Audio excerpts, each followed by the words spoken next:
अगर हम question number 21 को देखें तो इस क्वेश्चन में दिया गया है कि एक एल्यूमिनियम का फ्रेम है, ठीक है, और एक ग्लास का विंडो है। 40 डिग्री सेल्सियस पर ग्लास का जो विंडो है उसका लेंथ दिया हुआ है 20 सेंटीमीटर और ब्रेथ दिया हुआ है 30 सेंटीमीटर। अब निश्चित सा बात है कि 40 डिग्री सेल्सियस पर अगर ग्लास का विंडो 20 सेंटीमीटर और 30 सेंटीमीटर पर फिक्स है तो उसका ऊपर जो फ्रेम है, एल्यूमिनियम का जो फ्रेम है, वो कहीं ना कहीं उससे ज़्यादा हुआ होगा, ठीक है। यानी अगर 20 है तो हो सकता है कि 21 होगा एल्यूमिनियम फ्रेम का लेंथ, और ब्रेथ अगर 30 है तो उसका 31 हो सकता है। तो बोल रहा है कि 0 डिग्री सेल्सियस पर एल्यूमिनियम का फ्रेम कितना लेंथ का, कितना ब्रेथ का हो कि ठंड के दिनों में भी ज़रा उसमें स्ट्रेस ना पड़े, ठीक है। यानी कि विंडो ग्लास जो है उस पर स्ट्रेस ना पड़े, क्योंकि ज़्यादा स्ट्रेस अगर पड़ जाता है तो ग्लास जो होगा वो फूट जाएगा, ठीक है। तो ठंड के दिनों में कितना होना चाहिए, तो सबसे पहले हमें ये पता करना होगा कि अगर गर्म 40 डिग्री सेल्सियस पर ग्लास विंडो का लेंथ 20 सेंटीमीटर और 30 सेंटीमीटर है तो 0 डिग्री सेल्सियस पर कितना होगा, ठीक है। तो निकालने का तरीका होता है कि L dash is equals to L into 1 plus alpha del T, ठीक है। ये तो आपको मालूम है फॉर्मूला। तो L dash is equals to कितना है, 40 डिग्री सेल्सियस 20 है, तो 1 प्लस अल्फा का वैल्यू कितना हो जाएगा ग्लास के लिए 9 इंटू 10⁻⁻⁶ इंटू डेल टी का वैल्यू कितना हो जाएगा तो -40 हो जाएगा, क्योंकि 40 से 0 हुआ है तो फाइनल माइनस इनिशियल, यानी 0 - 40 तो -40 हो जाएगा डेल टी का वैल्यू। तो L dash is equal to 20 into 1 plus 9 4 36 plus minus यहाँ माइनस हो जाएगा 9 4 36 यानी कि 36 इंटू यहाँ 10⁻⁻ हो जाएगा -5, क्योंकि 9 4 36 बट इसका ये 0 है, इसका मिल जाएगा, मिल जाने के बाद क्या हो जाएगा -5 हो जाएगा। अब जो होगा वैल्यू वो 20 इंटू 1 माइनस 0.0036 ऐसा कुछ होगा, ठीक है। तो L dash is equals to 20 into, जब इसमें से इसको माइनस करते हैं तो 0.99964 ऐसा होगा, ठीक है। और जब इसको मल्टीप्लाई करेंगे तो जो वैल्यू होगा वो लगभग होगा 19.9928 सेंटीमीटर, ठीक है। ये होगा इसका वैल्यू। अब हमें निकालना है कि एल्यूमिनियम फ्रेम जो है वो कितना होगा, ठीक है। तो उसके लिए क्या करेंगे, हम इसको मान लेंगे फाइनल लेंथ एल्यूमिनियम के लिए और इनिशियल लेंथ हमें निकालना होगा। कहने का मतलब है कि जितना लेंथ 0 डिग्री सेल्सियस पर ग्लास का होगा मिनिमम उतना ही लेंथ कम से कम एल्यूमिनियम फ्रेम का होना चाहिए, जिससे कि उस पर स्ट्रेस ना पड़े, ठीक है। तो यही हो जाएगा किसके लिए, एल्यूमिनियम के लिए हो जाएगा, जो ग्लास के लिए होगा कम से कम इतना तो होना ही चाहिए, ठीक है। तो अब यहाँ लेके चलेंगे एल्यूमिनियम के लिए, तो ये हो जाएगा L aluminium into 1 plus alpha del T, ठीक है।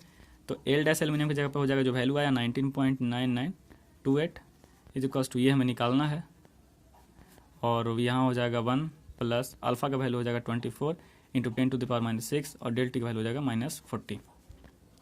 तो 19.9928 इज इक्वल्स टू एल्यूमिनियम का लेंथ 1 माइनस इसको मल्टीप्लाई कर देंगे तो लगभग हो जाएगा 96 into 10⁻⁻5। 19.9928 is equals to aluminium का लेंथ इंटू, जब इसको लिखेंगे तो अप्रोक्स जो वैल्यू होगा वो होगा 0.99904। तो एल्यूमिनियम का लेंथ हो जाएगा 19.9928 डिवाइड बाई 0.99904, तो जो वैल्यू होगा वो अप्रोक्स हो जाएगा 20.12 सेंटीमीटर, ठीक है। अगर हम क्वेश्चन नंबर 22 में देखें तो इस क्वेश्चन में एक ग्लास वेसल दिया हुआ है जिसका वॉल्यूम 20 डिग्री सेल्सियस पर 1000 सीसी है। 1000 सीसी कहने का मतलब है कि 1000 क्यूबिक सेंटीमीटर, यानी कि सेंटीमीटर क्यूब लिख सकते हैं उसको, ठीक है। तो बोल रहा है कि उसमें कितना वॉल्यूम का मरकरी डाला जाए जिस कारण से कि टेम्परेचर अगर वेरी भी करे तब भी जो रिमेनिंग पोर्शन बचा हुआ है, स्पेस बचा हुआ है, वो कभी चेंज ना करे, ठीक है। क्वेश्चन में समझ गए कि कितना उसमें मरकरी डाल दे जिस कारण से कि अगर टेम्परेचर वेरी भी करे तब भी वहाँ पर हमारा जो वॉल्यूम बचा हुआ है वो चेंज ना करे।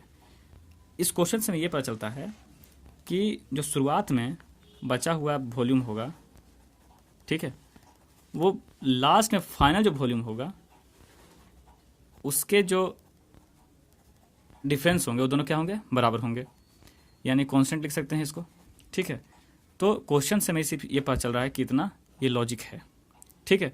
ये दिया हुआ है यहाँ पर 20 डिग्री सेल्सियस पर वॉल्यूम दिया हुआ है 1000 सेंटीमीटर क्यूब, गामा दिया हुआ है ग्लास का 9 × 10⁻⁻6 पर सेंटीग्रेड, और Hg का दिया, मरकरी का दिया हुआ है 1.8 × 10⁻⁴ पर सेंटीग्रेड, ठीक है। अब कैसे निकालेंगे, तो फाइनल वॉल्यूम निकालते हैं ग्लास का और फाइनल वॉल्यूम निकालते हैं मरकरी का। ठीक है, लिखेंगे V dash of glass is equals to V G into 1 plus gamma of G into del T. इधर लिख लेते हैं एच जी के लिए फाइनल लेंथ, तो यहाँ हो जाएगा H G into 1 plus gamma of H G into del T. ठीक है, इस तरीके से लिख लेते हैं। इसको आगे बढ़ाएंगे अगर, तो ऐसा करते हैं कि इन दोनों का डिफरेंस हम यहीं पर कर लेते हैं। ठीक है, जिससे यह होगा कि V dash G minus V dash H G is equals to V G into 1 plus gamma G del T minus V H G into 1 plus gamma H G into del T.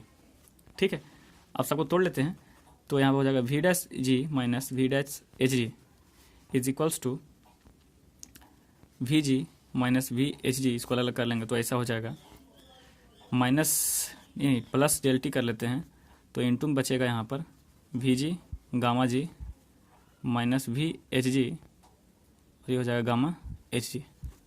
ठीक है, ऐसा कुछ होगा। अगर आप देखिएगा तो आपको क्या बताया गया कि ये और ये इक्वल होगा, क्योंकि हमारा वॉल्यूम जब ये दोनों बराबर है तो ये दोनों एक दूसरे से कट जाएंगे।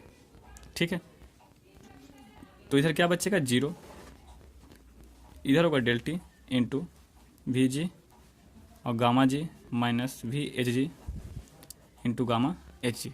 ठीक है, डेल टी इधर मल्टीप्लीकेशन में, इसको इधर भेजते हैं तो हो जाएगा डिवीजन में। सिंपल सा बात है, 0 से अगर जीरो को डिवाइड कर देंगे डेल टी से तभी वैल्यू क्या होगा 0 होगा। तो टोटल मिला कर लिख सकते हैं इसको V G gamma G is equals to V H G into gamma H ji.